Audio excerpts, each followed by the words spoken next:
बसा बसा. मस्त आज सगळं तुमच्या आवडीचं बनवलंय.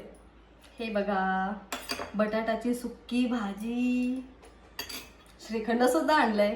नाही टेन्शन नका घेऊ, खूप छोटंसं घेऊन आले, काही खर्च नाही केलाय मी. ही घ्या पुरणपोळी. आणि माहितीये का, जेवण झालं ना मस्त थंडगार ताक सुद्धा आहे बरं का. घ्या खा. काय हवंय तुला? काय हो, म्हणजे मी काय असं कधी चांगलं जेवण बनवत नाही का तुमच्यासाठी? मग ठीक आहे. अगदी तसं काय नकोय असं नाही.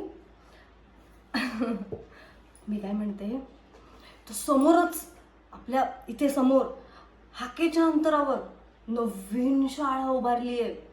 तिथं घालायचं का आपण आपल्या ऋषीला? मग आता आहे तिथं काय वाईट आहे? अहो चांगलं तरी काय आहे? शिक्षण.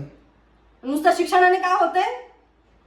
हा म्हणजे मी काय म्हणते, ऋषी आहे ना रोज बसने येणार, बसने जाणार. ती भाजी घे थोडी.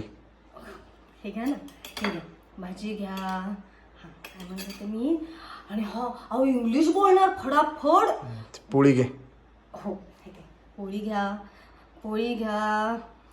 हां हां, आणि एकदा का असं चांगलं मस्त शिकला की नाही, मोठ्या कॉलेजात पाठवायचं त्याला, फॉरेनला. ते भात घे थोडा. हो हे घ्या भात. काय बोलते मी इथे? तुमचं काय चाललंय?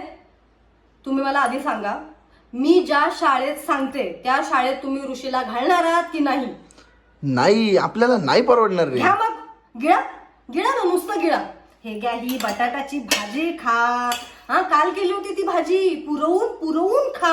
हे घ्या श्रीखंड घ्या, ही पुरणपोळी घ्या.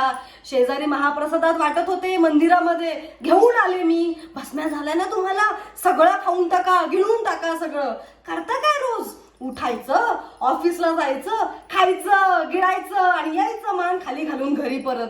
अहो तुमच्या ऑफिस मधला तो पिऊन आहे ना, तो सुद्धा तुमच्यापेक्षा श्रीमंत आहे. आणि तुम्ही क्लर्क आहात ना, खाताय भाजी पुरवून. काय नाही, घ्या हे सगळं संपवा, गिळा आणि हे भांडे घासून टाका आधी सगळं झालं की. आणि हो ते ना फ्रीज मध्ये ठेवले ताक, ते पण प्या. म्हणजे मी जे काय बोलतेय ना ते पचेल तुम्हाला.